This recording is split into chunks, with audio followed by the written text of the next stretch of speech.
sur lesquels j'ai travaillé, notamment à l'occasion de cette commission que j'ai eu le privilège de présider, que le professeur Souvlakis a mentionné tout à l'heure, qui est un énorme travail qu'on a fait avec une nouvelle école d'Oxford, qui s'appelle Oxford Martin School, une commission mondiale dans laquelle il y avait le ministre chinois du plan, le ministre indien des technologies, Madame Marianne Washington, M. Trichet, M. Amartya Sen, donc très pluricontinentale, très pluridisciplinaire, et où nous nous sommes penchés sur une question intéressante, qu'il a fallu creuser, qui est au fond dans ces grands défis globaux du futur, comment s'y prendre pour faire moins mal. Et plutôt que de prendre la question sous forme théorique, on a pris sous forme pratique. On a pris une dizaine de sujets qui, au cours des 30 dernières années, ont plutôt bien marché. Et on a pris une dizaine de sujets qui ont plutôt mal marché. Et au lieu de faire de la philosophie, on a fait, comme avec des cadavres, on a disséqué pourquoi ce qui avait marché, et pourquoi ce qui n'avait pas marché, n'avait pas marché. Par exemple, pourquoi est-ce que la lutte contre le sida a été plutôt une réussite, et pourquoi est-ce que, par exemple, la surpêche dans les océans est un échec total. Pourquoi est-ce que des processus comme le marché intérieur en Europe, ou comme ce qui s'est passé au moment de l'an 2000, quand il a fallu recoller tous nos ordinateurs pour que ça ne casse pas au moment du passage à l'an 2000, pourquoi ça marche, et pourquoi, disons, les négociations sur le changement climatique n'ont pas marché. Et donc, on a fait cette analyse de manière, si je puis dire, très expérimentale, très scientifique, et on en a tiré un certain nombre de conclusions cliniques, en quelque sorte. Et une des conclusions, que je résume, ceux d'entre vous que ça intéresse trouveront un rapport sur le site de Oxford Martin School, on a fait 550 000 downloadings depuis un mois et demi, ce qui est tout à fait supérieur à ce que les uns et les autres membres de la commission, moi président, en escantions. Une des leçons, c'est qu'il faut sortir du monopole de l'État-nation sur les relations internationales.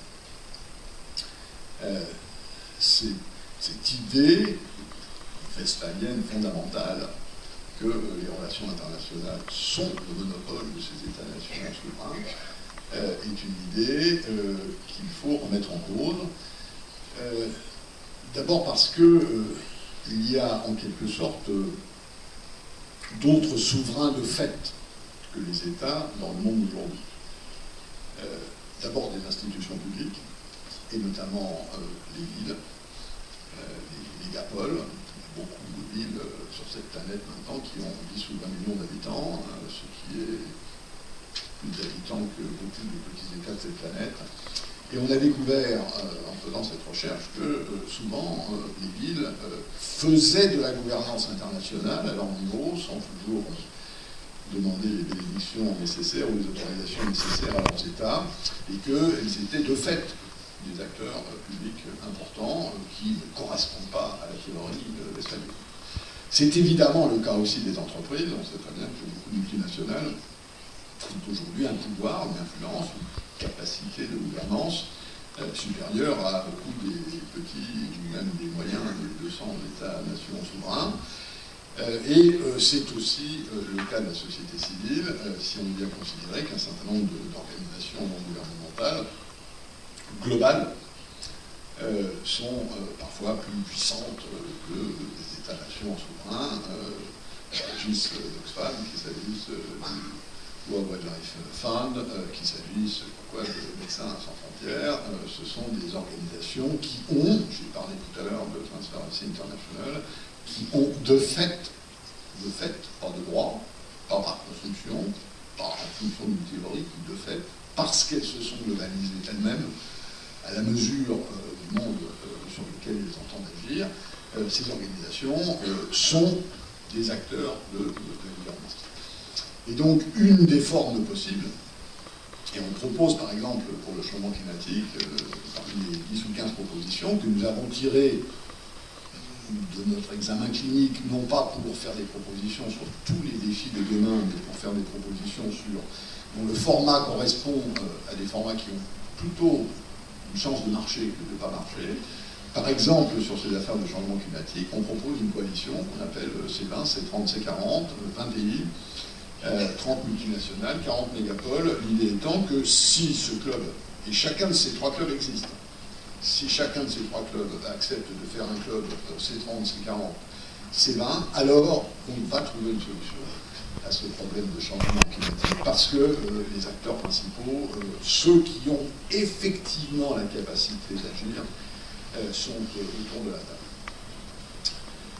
On se souviendra d'ailleurs que la première organisation internationale non technique, je mets, disons, Poste et Télégraphe, les organisations techniques, parce que c'était assez évident qu'à partir du moment où il fallait un système de compensation pour savoir qui encaissait le produit des timbres d'une lettre qu'on envoyait à l'étranger, il fallait bien une organisation pour faire ça.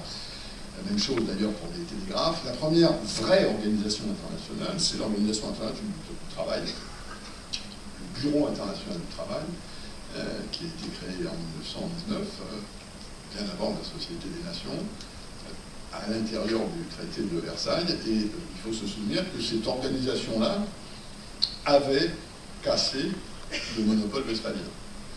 C'est une organisation internationale tripartite, dans laquelle il y a des États, des représentants du patronat et des représentants des travailleurs. Exemple intéressant, d'abord parce qu'il existe toujours, et ensuite parce qu'il n'a jamais eu d'équivalent. C'est la seule fois où, en quelque sorte, on est osé, après, encore une fois, une catastrophe épouvantable qu'a été cette Première Guerre mondiale, aller dans cette direction au nom, au fond, d'idéaux de paix, de justice, de concertation sociale, qui existent, mais qui n'avaient pas trouvé d'incarnation en dehors de ce projet spécifique.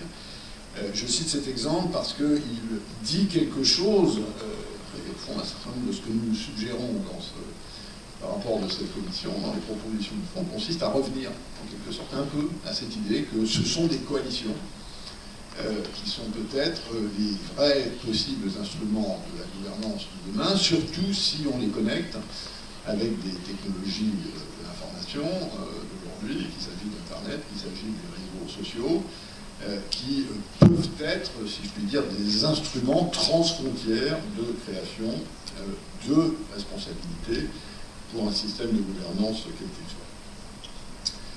Pour conclure, un mot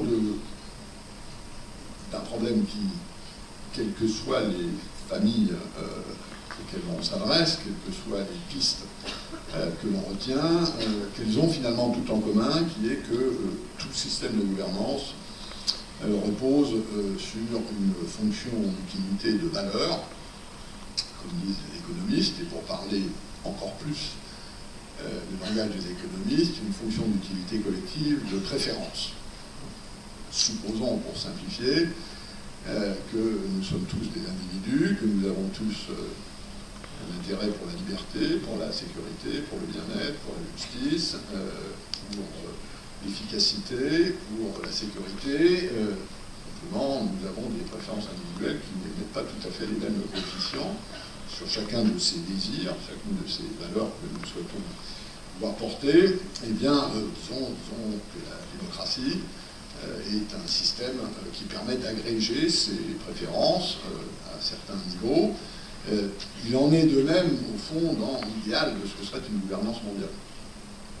Une des raisons pour lesquelles ce système westphalien a beaucoup de mal à produire des consensus, c'est qu'il suppose, et ce de plus en plus au fur et à mesure que les économies et les sociétés s'interpénètrent, il suppose un certain sens commun du bien commun. Et quand je dis bien commun, immédiatement je suis sur le terrain des valeurs, le terrain d'une échelle entre le bien et le mal. Chaque civilisation, chaque système de pensée, chaque pays, chaque histoire, chaque tradition a ses échelles de valeurs différentes. Et donc, le problème de savoir si et comment on peut les converger est un substrat qui est indispensable à tout dispositif de gouvernance globale.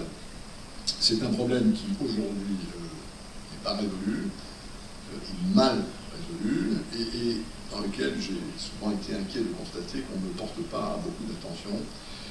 Je crois que, quels que soient, encore une fois, les instruments, les outils, les voies qu'on prend pour faire progresser cette maîtrise collective, dont dépend une partie de notre avenir, cette question des valeurs est fondamentale. Et si vous me permettez un vœu, en terminant ce propos, c'est que des instituts comme celui qui nous réunit ce soir, dont l'objectif a toujours été de mieux connaître, de mieux faire connaître des pays, des systèmes, des pensées, des philosophies, parfois des spiritualités différentes, que ce travail qu'un institut comme celui-ci a entamé il y a bien longtemps, je trouve qu'il est absolument fondamental pour l'avenir.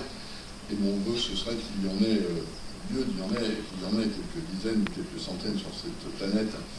Le jour où il y en aura plusieurs milliers, alors nous aurons fait quelques vrais progrès dans la direction d'une meilleure gouvernance globale. Merci.